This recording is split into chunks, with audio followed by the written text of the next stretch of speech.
Assalamu alaikum. I am Dr. Khadiza from Bosundharadin Medical College. Today I am going to discuss about nervous system introduction, and firstly today I am going to discuss about the functional organization and major levels of the nervous system, and the neuron its parts and types. Now nervous system is one of the regulatory systems of our body, and another regulatory system of our body is endocrine system. Both of these systems regulate other systems of our body. So this is very important. Now we're going to discuss about its parts. Nervous system is composed of mainly three parts: sensory input system, central nervous system, and motor output system.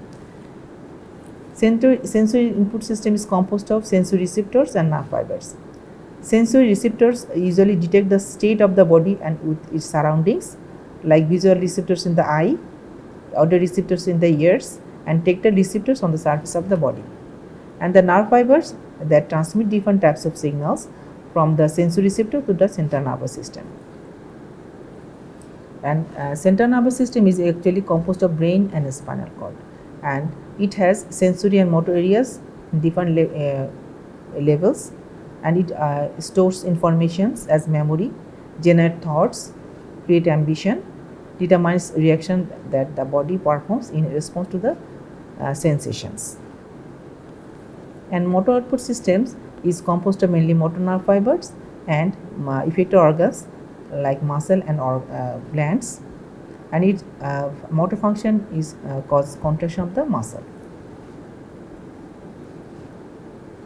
So we can compare nervous system with the computer, as computer has input system and center processing center and output systems.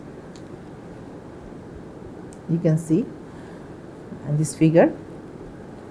Now let us classify nervous system. Nervous system can be classified as central nervous system and peripheral nervous system. And central nervous system is composed of brain and spinal cord. And peripheral nervous system is composed of somatic neurons and autonomic components. Somatic neurons are cranial nerves, 12 pairs, and 31 pairs spinal nerves. An autonomic nervous system is composed of sympathetic nervous system and parasympathetic nerves. This is the flow chart showing the classification of the nervous system. You can see. Now the parts of the brain. Brain has three parts: forebrain, midbrain, and hindbrain. Forebrain has two components: telencephalon and diencephalon. Telencephalon is composed of cerebral cortex, basal ganglia, hippocampus, and amygdala. And diencephalon is composed of thalamus and hypothalamus. Midbrain, another name is mesencephalon. It has two parts: tectum and tegmentum. And hindbrain, that is has two parts: metencephalon and myelencephalon. Metencephalon has component of that are pons and cerebellum, and myelencephalon is composed of medulla. These are the figures of the brain from side view, frontal view, and the mid-sagittal views. And these are the functional areas of the cerebrum. You can see. This is the figure showing the brain and spinal cord. You can see. Now let us discuss about the major level of the central nervous system. The human nervous system has a special functional capability from each stage of human evolutionary system. From these major functional levels of the functional systems of nervous systems are the spinal cord level, the lower brain level, and higher brain level. The spinal cord level is the level that conducts signals from periphery to the central nervous system and from brain to the body. Even after spinal cord has been cut in the higher neck region, many highly organized spinal cord function still occur.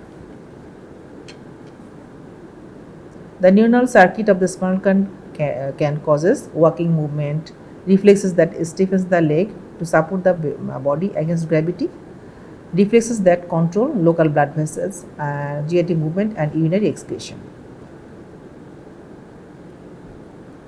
Lower brain or subcortical level.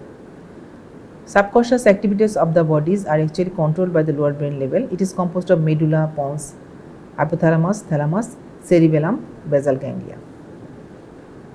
And its functions are actually to control the subconscious activities of the body, like regulation of arterial blood pressure, respiration, and equilibrium, feeding reflexes, and control emotional patterns like anger, excitement, sexual responses, reaction up to the pain, and reaction to the pleasure.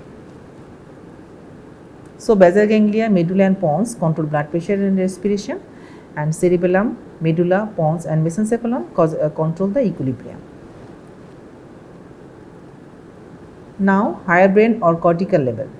The cerebral cortex acts as a memory storehouse. Its function always association with the lower center or nervous system. Without the cerebral cortex, the functions of the lower brain are often imprecise. The cortical information usually converted to determinative and precise operations. Cerebral cortex is essential for most of our thought processes. So, in short, you can say the cerebral cortex stores is a storehouse of memory, and it precises the function of the lower brain centers and essential for thought processes.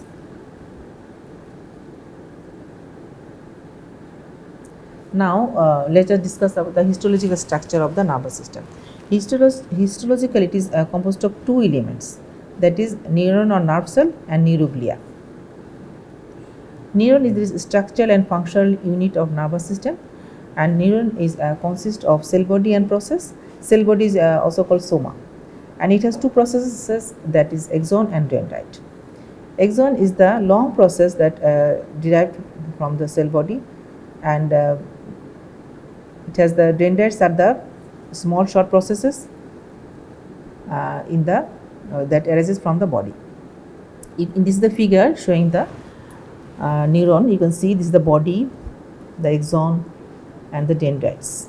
It is these are the parts, and the axon is covered by the Schwann cell. That is, it is called myelinated nerve fiber here. Now, what is dendrite? Dendrite is the process that carries impulses towards the body, so it is also called sensory. It is really short and branches. It does not. It contains nasal granules. A number varies from nil to numerous. Axon is the motor process of the body, of cell body.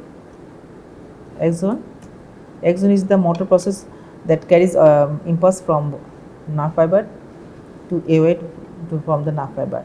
The part of the nerve cells from which the axon arises is called axon hillock. It is generally long with few branches. It contains no nasal granules. Axon is single but constant. The first portion of the axon called initial segment, then divided into presynaptic terminal and ending in a number of synaptic knob or terminal buttons. So that's all from today. Thank you.